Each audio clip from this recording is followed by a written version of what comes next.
Welcome to మీటివ్ news. నేను మీ ప్రసాద్. మీరు చూస్తున్నది మీ TV news. Motivate, educate, entertain. ఈరోజు మన గెస్ట్ బీజేవైఎం జిల్లా కార్యదర్శి దన్నోజీ నరేష్ చారి గారు మన స్టూడియోకి వచ్చారు. వారితో ఈరోజు మనం చిట్ చాట్ తో ప్రారంభించాం. నరేష్ గారు నమస్కారం అండి. నమస్తే ప్రసాద్ గారు. ముందుగా మీ బాల్యం గురించి మొదలు పెడతాం. ప్రసాద్ గారు, మా కుటుంబ నేపథ్యం వచ్చేసి వ్యవసాయ కుటుంబంతో పాటు మా నాన్నగారు కార్పెంటర్, మా అమ్మగారు గృహిణి. అదేవిధంగా మేము సంతానం నలుగురు, ఒక తమ్ముడు, ఇద్దరు అక్కలతో కూడిన కుటుంబ నేపథ్యం మాది. మధ్యతరగతి కుటుంబం, వ్యవసాయ కుటుంబం. బాల్యం అంతా వచ్చేసి మా గ్రామంలోనే జరిగింది. మా సొంత గ్రామం అయినటువంటి నాగర్ కర్నూలు నియోజకవర్గం, తాడూరు మండల్, అంతారం గ్రామం మాది. బాల్యమంతా, విద్యాభ్యాసం అంతా కూడా మేడిపూర్లో జరిగింది. ఇది మా బాల్యం. నా ఎడ్యుకేషన్ వచ్చేసి గ్రాడ్యుయేషన్ ఇక్కడనే, ఇంటర్మీడియట్తో పాటు డిగ్రీతో పాటు ఇక్కడ వైఆర్ఎం కాలేజీలో నా విద్యాభ్యాసం పూర్తి చేయడం జరిగింది. డిగ్రీ వరకు కల్వకుర్తి పట్టణం వైఆర్ఎం కాలేజీలో డిగ్రీ పూర్తి చేయడం జరిగింది.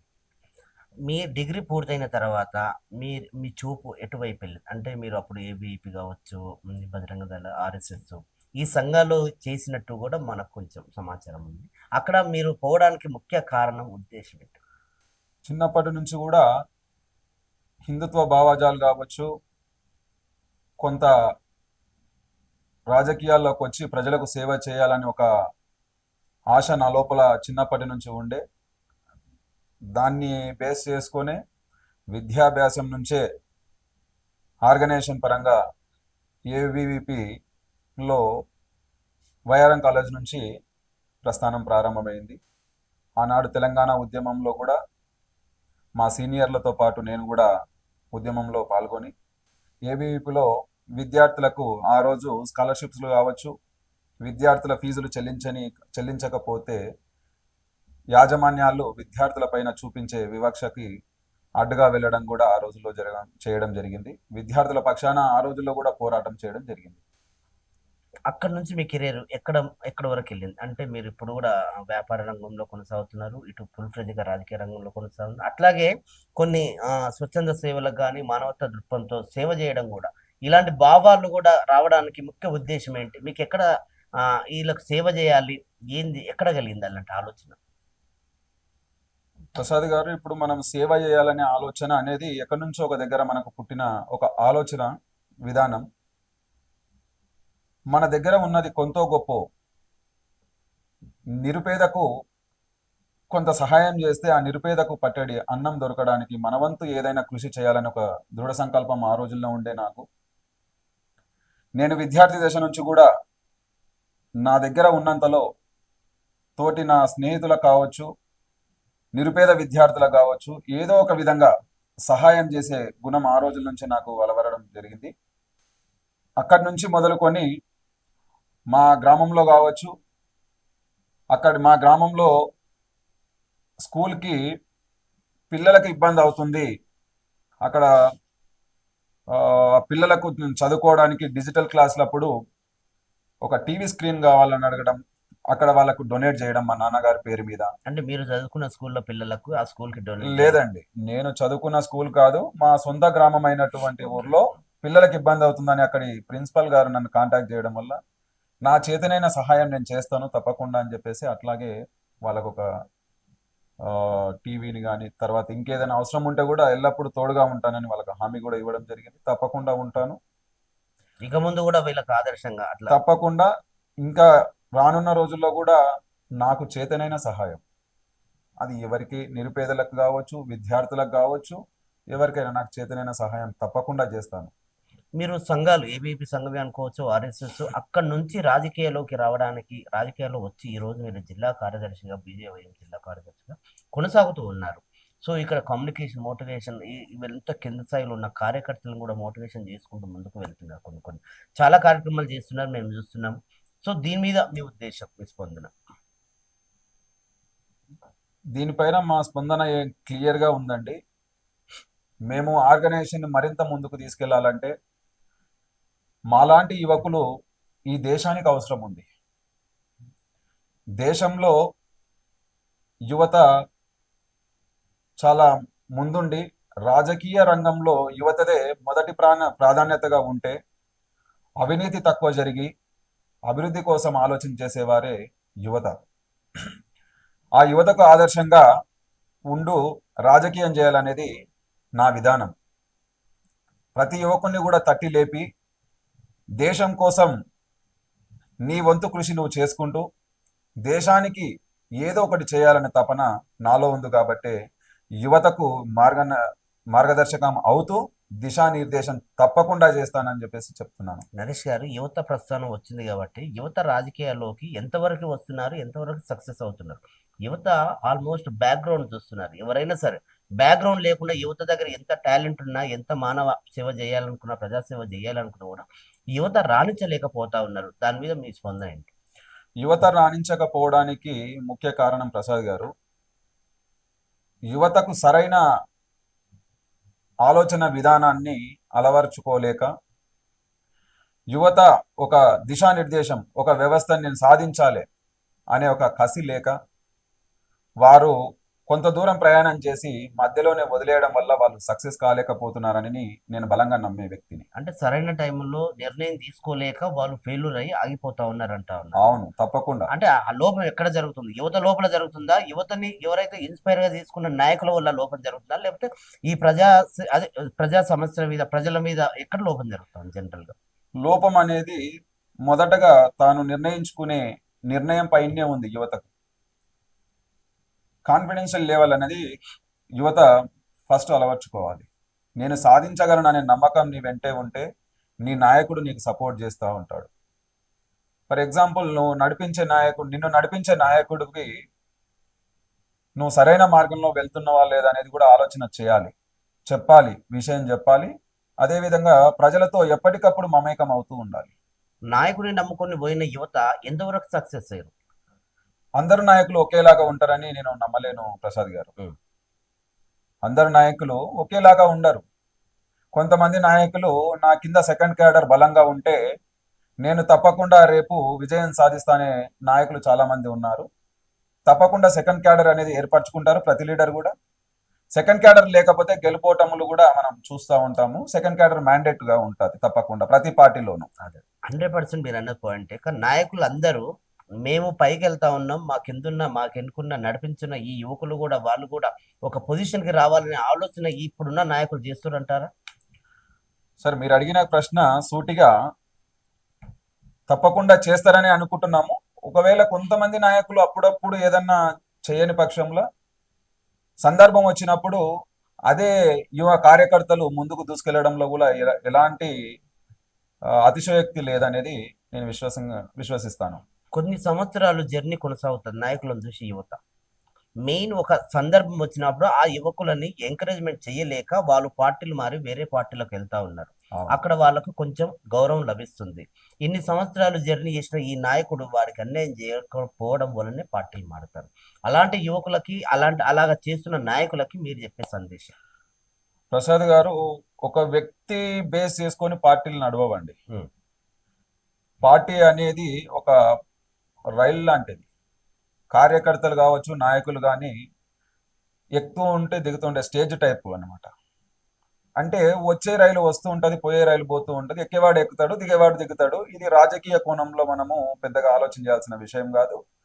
ప్రతి మనిషికి కూడా ఎక్కడైతే గౌరవం ఉంటుందో అక్కడికి వెళ్ళే స్వేచ్ఛ భారత రాజ్యాంగం కల్పించింది. నిరంతర జర్నీ అంటారా? తప్పకుండా మీరన్నది 100% నిజం. నిరంతర ప్రక్రియలో భాగంగానే ప్రతి నాయకుడు కావచ్చు, కార్యకర్త కావచ్చు, వచ్చే వాళ్ళు వస్తూ ఉంటారు, పోయే వాళ్ళు పోతుంటారు. వాళ్ళ సొంత నిర్ణయాలకు, కొంతమంది సొంత లాభాలు కూడా అనుకోవచ్చు, దానికి అనుగుణంగానే వారి ప్రయాణం కొనసాగుతుందని నేను అనుకుంటున్నాను. ఓకే, పాత నీరు పోతే కొత్త నీరు వచ్చేది అంటారు ఫైనల్ గా మీరు? అవును. ఓకే, ఈ సందర్భం కాకపోతే వేరేది ఏంటంటే, ఇప్పుడు ఓకే, ముఖ్యంగా మీరు బీజేపీ పార్టీని ఎంచుకోవడానికి ప్రధాన కారణం ఏంటి? బీజేపీ పార్టీని ఎంచుకోవడానికి ప్రధాన కారణం ఒకటే. మొదటగా జాతీయ భావం అనేది నా లోపల ఉండడం. నేషన్ ఫస్ట్ అని నమ్మే వ్యక్తిని కాబట్టే భారతీయ జనతా పార్టీని ఎంచుకున్నా. ఈ దేశానికి దిక్సూచిగా భారతీయ జనతా పార్టీ ఉందని విశ్వసించాను కాబట్టి ఆ పార్టీలో పనిచేయడం జరుగుతుంది. భారతీయ జనతా పార్టీ అగ్రకులాలకే ఎక్కువ పెద్దపీట వేస్తుంది, చిన్న కులాల వాళ్ళని తక్కువ చూస్తుంది. దీని మీద ప్రధానంగా ఒక ఆరోపణ ఉంది. దీని మీద మీ స్పందన ఏంటి? మీ ఆరోపణ తప్పని నేను తప్పకుండా చెప్పగలుగుతా. ఉమ్. ఏ విధంగా అంటే భారతీయ జనతా పార్టీ అనేది ఒక పేదవాడికి, ఒక బీసీ కులానికి చెందిన వాడిని ప్రధానమంత్రి చేసిన ఘనత భారతీయ జనతా పార్టీది. ఒక వెనుకబడిన తరగతుల ఆడబిడ్డని రాష్ట్రపతిని చేసిన ఘనత భారతీయ జనతా పార్టీది. మొన్న సార్వత్రిక ఎన్నికల్లో తెలంగాణ నుంచి బీసీ బిడ్డని సీఎంగా చేస్తామని చెప్పి ప్రకటించిన పార్టీ భారతీయ జనతా పార్టీ. భారతీయ జనతా పార్టీలో ఎక్కడ కూడా కుల మత భేదాలకు తావు లేదని నేను నమ్ముతా ఉన్నా. మీరు కూడా తప్పకుండా నమ్మాల్సిన అవసరం ఉంది. భారతీయ జనతా పార్టీ కార్యకర్తలకు కావచ్చు, నాయకులకు కావచ్చు, యువకులకు కావచ్చు, ప్రజలకు కావచ్చు, హిందూ అంటే మీరు ఒక జనరల్గా ఏ సమావేశం ఏర్పాటు చేసుకున్నా కేవలం దేవుడి మీదనే రాజకీయాలు చేస్తున్నారు ప్రధానంగా ఆరోపణ ఉంది. మనం చేస్తున్న పనులను పక్కన పెట్టేసి హిందూ అంటే ఇలా ఉండాలి, హిందూ అంటే మనం ఈ దేవుని పూజించాలి, హిందూ రాజకీయం చేస్తున్నది అన్నట్టుగా ప్రధానంగా కాంగ్రెస్ కానీ బీఆర్ఎస్ వాళ్ళు కానీ వీళ్ళంతా ఒక ఆరోపణ చేస్తూ ఉన్నారు. దీని గురించి మీ స్పందన ఏంటి? ఒక హిందువుగా ఒక మాట చెప్పగలుగుతా అందరికీ, పార్టీలకు అతీతంగా కూడా. ఒక హిందువుగా ఈ భారతదేశం 80% ఉన్న హిందువుల కోసం ఏ పార్టీ పనిచేయట్లేదు, అది భారతీయ జనతా పార్టీ పనిచేస్తుందని అందరికీ తెలుసు. తప్పకుండా హిందువుల పక్షాన కొట్లాడేది బీజేపీ అని అందరికీ తెలుసు. మేము దేవుని పేరు చెప్పి రాజకీయం చేయట్లేదు, దేవుని మరవకండి హిందువులారా అని మాత్రమే మేము చెప్తా ఉన్నాం. దేవుడికి సపోర్ట్ చేసిన మేము దేవుని కోసమే చేస్తున్నామని మీరు అంటా ఉన్నారు కదా, తప్పండి.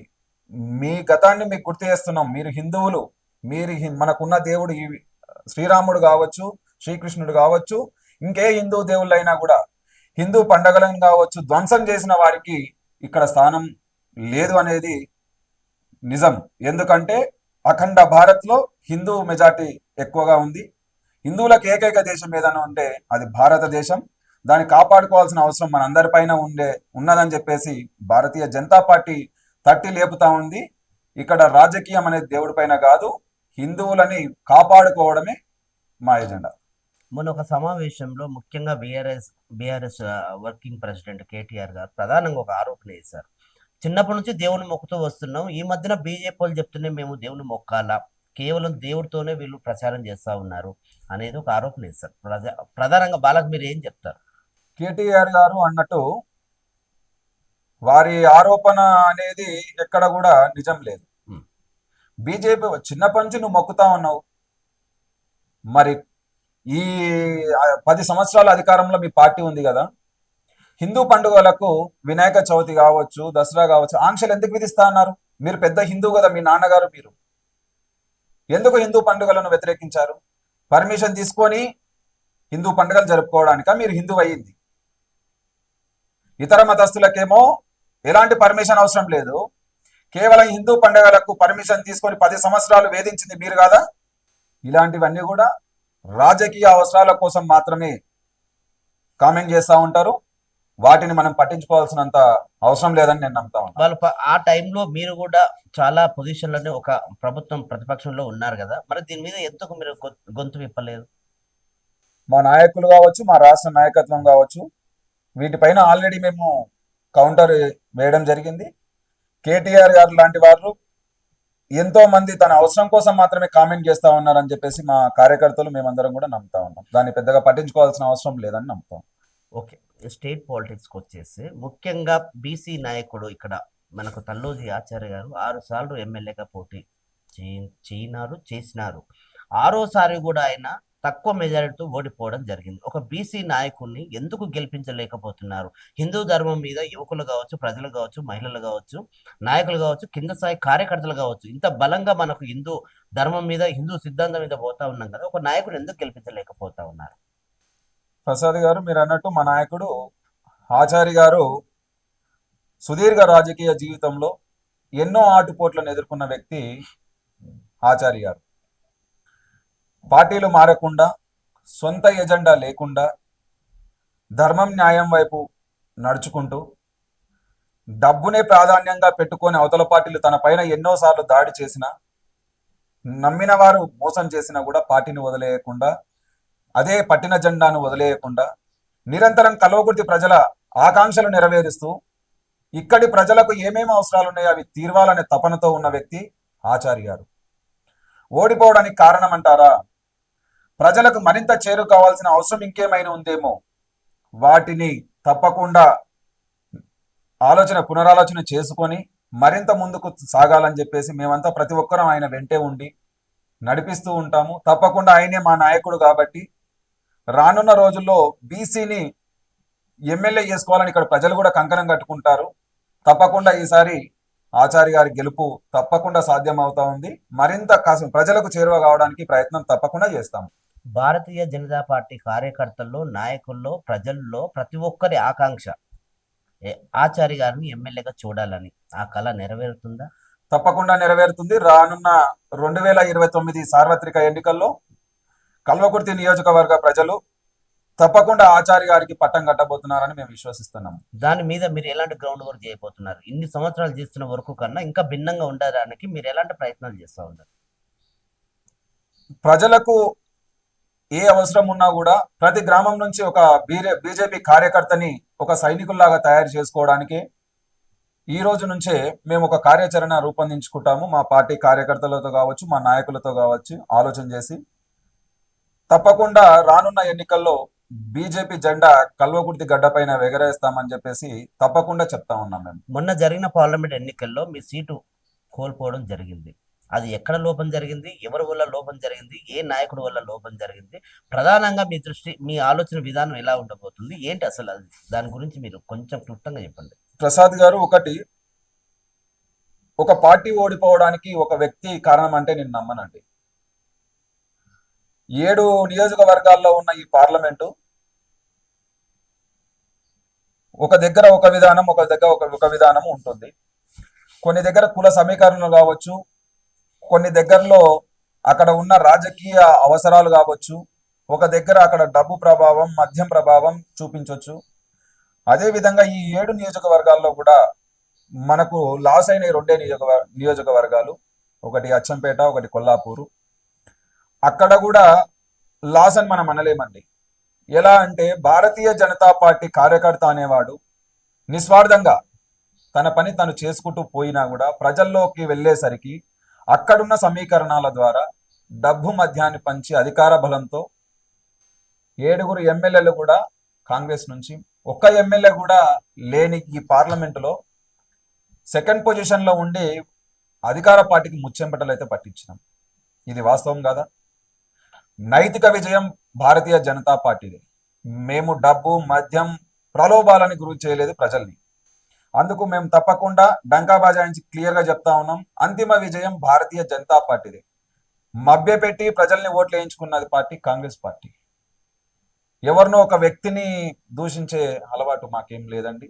మా పార్టీలో అందరు కూడా కింది స్థాయి కార్యకర్త నుంచి పై స్థాయి నాయకుడి వరకు కూడా చాలా క్లియర్గా నోటిఫికేషన్ వచ్చిన నాటి నుంచి ఎన్నికల ప్రక్రియ ముగిసిన నాటి వరకు, ఎలక్షన్ రిజల్ట్ వరకు కూడా క్లియర్ గా ఉన్నాం. అందరు కూడా కలిసే పనిచేసినాం. అంటే మీరు చెప్పకనే చెప్తున్నారా? ధనబలం బాగా పనిచేసింది ఇక్కడ. అటు ఇది ప్రస్తుతం ప్రభుత్వంలో ఉన్న కాంగ్రెస్ పార్టీని, ఇటు గతంలో ఉన్న బీఆర్ఎస్ పార్టీని ఎదుర్కోలేకనే వాళ్ళ ధనబలం ముందు మేము హిందూ ధర్మం ఓడిపోయింది అంటున్నారా? హిందూ ధర్మం ఓడిపోయిందని నేను చెప్పలేను, ఎందుకంటే మేము ఒప్పుకోము అట్లా. ధనబలం ఇక్కడ అధికార పార్టీ ముఖ్యమంత్రి గారు రేవంత్ రెడ్డి గారి సొంత నియోజకవర్గం అచ్చంపేట. అదేవిధంగా ఒక మంత్రి జూపల్లి కృష్ణారావు గారు తన ప్రెస్టేజ్ ని కాపాడుకోవడానికి ఎంతకైనా తెగించి గెలవాలనే ఒక కసితోటి తను డబ్బు కావచ్చు, మద్యం కావచ్చు ఏరులై పారించి గెలిపించుకోవడం జరిగింది. కానీ వారు ప్రజల్లోకి నిస్వార్థంగా వెళ్ళి ఓటు అడిగిన దాఖలాలు ఎక్కడ లేవండి.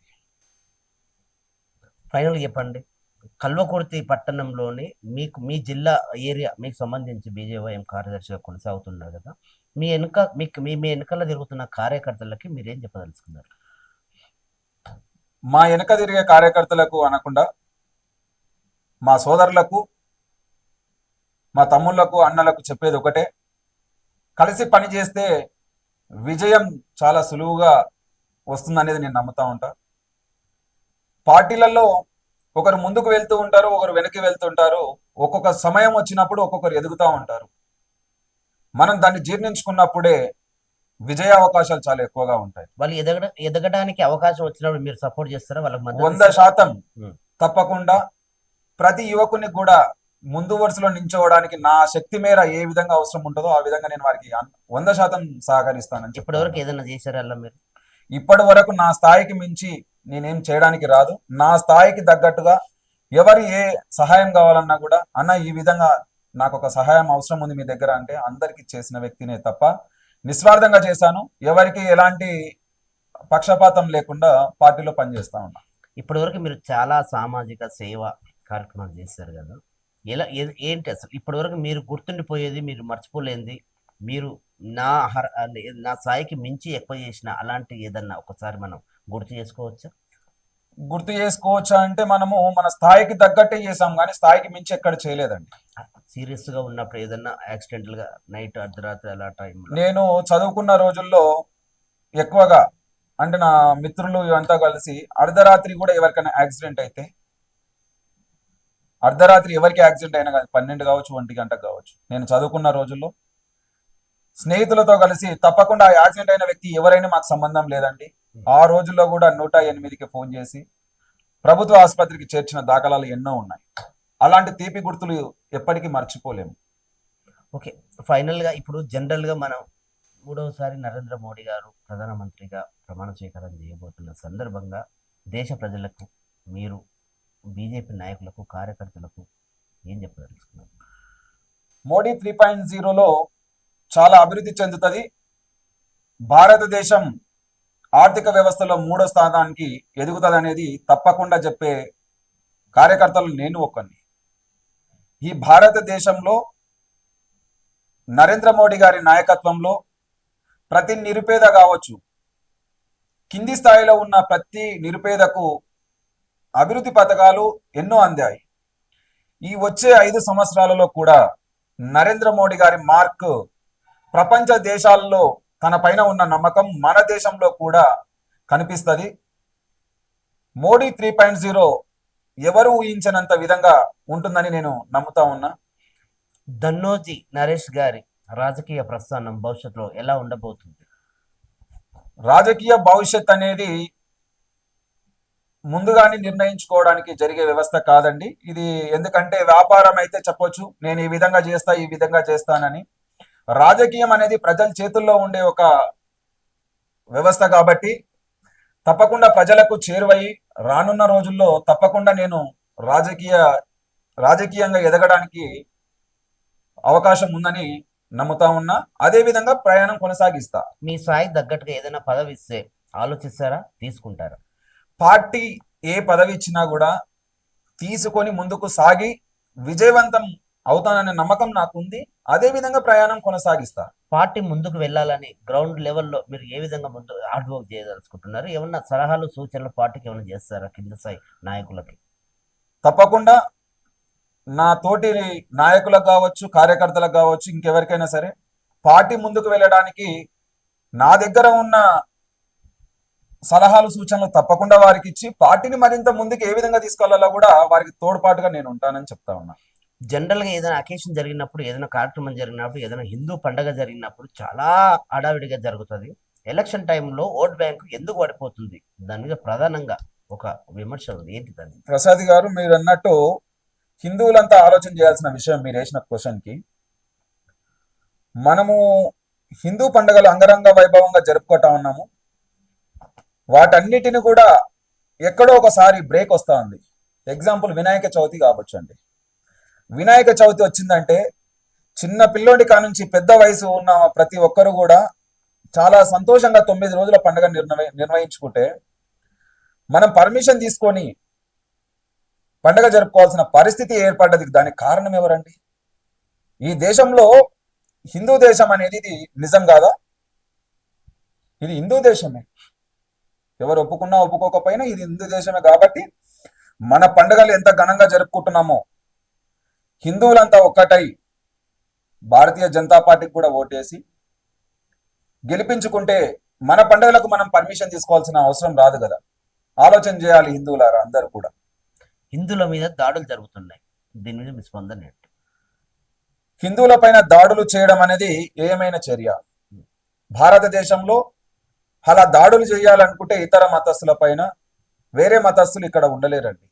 ఎలాగంటే మెజారిటీ పీపుల్ హిందూ సమాజం కాబట్టి వాళ్ళు అందరూ కూడా అదే విధంగా ధోరణి అవలంబిస్తే దేశంలో శాంతి భద్రతలకు ఆఘాతం కలుగుతుందండి. ఉదయం నుండి రాత్రి పడుకునే వరకు మేము హిందువులము, హిందూ ధర్మము గొప్పతనం గురించి చెప్తారు కదా. శిథిలావస్థకు చేరుకున్న దేవాలయాలని ఎందుకు దాంట్లోనే మీరు డెవలప్ చేయరు? ఓకే, మీరు అడిగిన ప్రశ్న హిందూ దేవాలయాలకు శిథిలావస్థలో ఉన్నాయి. భారతీయ జనతా పార్టీ అధికారంలోకి వచ్చిన తర్వాత ఈ 10 సంవత్సరాలలో కాశ్మీర్ టు కన్యాకుమారి వరకు చాలా క్లియర్గా ఉందండి పార్టీ. హిందువుల దేవాలయాలన్నీ కూడా పునరుద్ధరించి అక్కడ ఉన్న దేవాలయాలకు కూడా ఫండ్స్ కేటాయించి పర్యాటకంగా చాలా అభివృద్ధి చెందించడం జరిగింది. కొన్ని చోట్ల చిన్న చిన్న దేవాలయాలు ఉన్నాయి కాబట్టి అక్కడ ఉన్న రాష్ట్ర ప్రభుత్వం కావచ్చు, జిల్లా యంత్రాంగం కావచ్చు, వాటిని పట్టించుకోవాలి. మన ప్రాంతంలో కూడా కొన్ని విలేజ్లలో, గ్రామాలలో కొన్ని దేవాలయాలు దాన్ని డెవలప్ చేసే ఆలోచన ఏమైనా చేస్తారా మీ దృష్టికి వస్తే? తప్పకుండా భారతీయ జనతా పార్టీ అధికారంలోకి రానున్న 2029లో భారతీయ జనతా పార్టీ తెలంగాణ గడ్డపై జెండా ఎగరవేస్తాము. అధికారంలోకి వచ్చిన తర్వాత 100% ఈ గుళ్ళ పైన ఎక్కడైతే శిథిలావస్థకు వచ్చినాయని చెప్పేసి మీరు అంటున్నారో వాటన్నిటిని కూడా పార్టీ ఆలోచన చేస్తుంది. తప్పకుండా వాటిని పునరుద్ధరించడానికి ప్రయత్నం చేస్తామని చెప్తాను. తల్లిలాగా భావించే గోమాతల మీద చాలా వరకు విషపూరితకంగా దాడులు జరుగుతూ ఉంది. దాంట్లో ఆపే ప్రయత్నం మీరు చేస్తున్నారా? తప్పకుండా చేస్తున్నాం. మనం కల్వకుర్తిలో కూడా చూస్తా ఉన్నాం. నిన్న మొన్న గత వారం 10 రోజుల కింద కూడా చూస్తా ఉన్నాం. ఈ గోహత్యలను అరికట్టకపోతే హిందువులు పవిత్రంగా భావించే గోమాతను హత్యలను ఆపాలండి. దేనికోసం గోమాతని కోస్తున్నారు? ఎవరి పర్మిషన్ తీసుకొని గోహత్య చేస్తున్నారు? ప్రభుత్వం కూడా దీనిపైన స్పందించాలి. ఎందుకంటే నరేష్ గారు దీనికి రిలేటెడ్గా ఒకటి అడుగుతాను. సెంట్రల్లో మీరు ఇంత హోదాలో ఉన్నారు కదా, సెంట్రల్ లెవెల్లో ఉన్నారు కదా, దీని మీద ఒక చట్టం తీసుకురావచ్చు కదా. మీరు ఎందుకు తెలియకపోతున్నారు? అంటే మీరు ఫెయిల్ అవుతున్నారా గోమాతలను కాపాడుకునే విషయంలో? చాలా రాష్ట్రాల్లో బీజేపీ అధికారంలో ఉందండి. మీరు చూడొచ్చు, అక్కడి రాష్ట్రాల్లో కూడా ఎక్కడ గోహత్యలు చేయడం లేదండి. జీవో తీసుకురావడం కంటే ముందు రాష్ట్ర ప్రభుత్వాలు ప్రతి ఒక్కరిపైన బాధ్యత ఉందండి. ఇది నాట్ ఓన్లీ సెంట్రల్ గవర్నమెంట్, ప్రతి రాష్ట్ర గవర్నమెంట్ కూడా దీనిపైన బాధ్యతాయుతంగా ప్రవర్తించి గోహత్యలను అడ్డుకోవాల్సిన అవసరం ప్రతి రాష్ట్ర ప్రభుత్వానికి ఉందండి. నాట్ ఓన్లీ బీజేపీ ఒక్కడి మాత్రమే చేయాల్సిన పని కాదు ఇది. దేవుళ్ళకు సంబంధించిన విషయం, ఒక హిందువులకు ఆత్మగౌరవానికి సంబంధించిన విషయం ఇది. హిందువులు దేవతగా భావించే గోమాతను కాపాడుకోవాల్సిన అవసరం ప్రతి హిందువు పైన ఉంది. ఒక పార్టీకి అనుకుంటే ప్రతి ఒక్కరు కూడా బీజేపీ వెంట నడవండి, ఆటోమేటిక్ గా కాశ్మీర్ టు కన్యాకుమారి వరకు మనకున్న దేశంలో ప్రతి ఒక్క దగ్గర బీజేపీ అధికారంలోకి వస్తుంది. అప్పుడు గోహత్యలు కూడా జరగవు. గ్రామాల్లో కావచ్చు, మండలాల్లో కావచ్చు, జిల్లాల్లో కావచ్చు, స్టేట్లో కావచ్చు, ఎక్కడైనా సరే ఓటు బ్యాంకు, యువకులు కావచ్చు, యువతలు కావచ్చు, ఓటు బ్యాంకు చాలా తగ్గుతుంది. అంటే ప్రతి ఒక్కరు ఓటు హక్కు వినియోగించుకోవాలని ఒక చట్టాన్ని వాళ్ళు మర్చిపోతా ఉన్నారు. దాని గురించి మీరు ఒక వాళ్ళకు మెసేజ్. యువకులు, మీ ఓటు ఎంత అమూల్యమైందో మీరు మర్చిపోతున్నారు. ఆ మర్చిపోవడానికి కారణం సోమరితనం కావచ్చు, ఈ నాయకుల పైన ఉన్న నమ్మకం కోల్పోవడం కావచ్చు. మనం చూస్తా ఉన్నాము, గడిచిన ఎలక్షన్లలో నోటాకి ఎక్కువ ఓట్లు పడ్డాయి. అంటే నచ్చకపోతే ఓటు నోటాకేసే అధిక అవకాశం ప్రజాస్వామ్యం మనకు కల్పించింది. అంటే యువకులు కూడా ఇంట్లో ఉండే సోమరితనాన్ని విడిచి మీ ఓటు హక్కుని మీకు సరైన నాయకుడు ఎవరు అనిపిస్తే వాళ్ళకు వేయడం వల్ల ప్రజాస్వామ్యం బలంగా ఉంటుంది. ప్రజాస్వామ్యం బలంగా ఉండాలంటే నీ ఓటు హక్కును ఉపయోగించుకోవాలి. అప్పుడే నువ్వు ఎవరినైనా క్వశ్చన్ చేయగలుగుతావు. ఫలానా ఓటు నేను నీకు వేసినా నా ఊర్లో అభివృద్ధి జరగలేదు అనే ధైర్యం నీకు ఏర్పడుతుంది. అప్పుడే ఒక యువకునిగా నీకు గౌరవం దక్కుతా ఉంది. యువకులకు మీరు ఏం చెప్తారు? రాజకీయాలకు రావాలని చెప్తారా, రావద్దని చెప్తారా? ఒకవేళ ఆలోచన రావాలనుకుంటే ఎలాంటి నిర్ణయం తీసుకొని రాజకీయాల్లోకి రావాలని ఒక వాళ్ళకి పిలుపునిస్తారు? తప్పకుండా యువత రాజకీయాల్లోకి రావాలని నేను ఆశిస్తా ఉన్నా. ఎందుకు రావాలి, ఎందుకు రావద్దు అంటే, రావద్దు అనేది వారి నిర్ణయం. తప్పకుండా రావాలి. ప్రతి యువకుడు కూడా రాజకీయ అవగాహన ఉండాలి. అవగాహన ఉంటే మన గ్రామానికి ఎన్నో నిధులు వచ్చాయి, ఆ నిధులను ఏ విధంగా ఖర్చు చేస్తా ఉన్నాము, నిధులు రాకపోతే ఎవరిని అడగాలి, వచ్చిన నిధులతోటి ఏ విధంగా అభివృద్ధి చేసుకోవాలి. అభివృద్ధి చెందిన దేశంగా ఉండాలంటే యువతకు ఇవన్నీ తెలిసి ఉండాలి. యువత ఇవన్నీ తెలిసినప్పుడే ధైర్యంగా అధికారుల దగ్గరికి వెళ్ళి, నా గ్రామం కానీ, నా వార్డు కానీ, నా ఏరియా కానీ అభివృద్ధి చెందుతలేదు, నాకు ఈ నిధులు కేటాయించండి అనే అడిగే ధైర్యం వస్తుందండి. సామాన్యుడిగా ఉంటే అధికారి కూడా స్పందించాడు. ఏదైనా ఒక వేదిక, ఒక రాజకీయ పార్టీ వేదిక పైన ఉంటే ప్రతి అధికారి కూడా జవాబుదారీగా పనిచేస్తూ ఉంటాడు. అందుకే యువత ప్రతి ఒక్కరు కూడా రాజకీయాల్లోకి రావాలి, వచ్చి అభివృద్ధి కోసం మాత్రమే పనిచేయాలి. తన సొంతాల స్వలాభం కోసం మాత్రం రాజకీయాల్లోకి రావద్దు. అంటే యువత ప్రశ్నించాలి, ఎదిరించాలి, నిలబడాలి, సరైన నిర్ణయం తీసుకొని రాజకీయాలకు రావచ్చు అని మీరు పిలుపునిస్తున్నారు. అవునండి. రైట్. ఓకే అండి, ఇప్పటివరకు మీరు చాలా విలువైన విషయాలు మా దగ్గర పంచుకున్నారు. థ్యాంక్ యూ సో మచ్ అండి.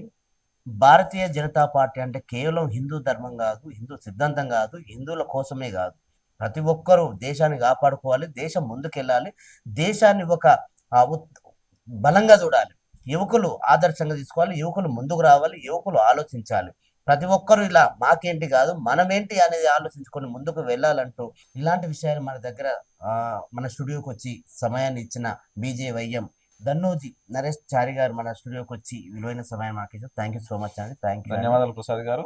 థ్యాంక్ యూ అండి. చూస్తూనే ఉండండి మీ టీవీ న్యూస్. నేను మీ ప్రసాద్. మీరు చూస్తున్నది మీ TV news. Motivate, educate, entertain.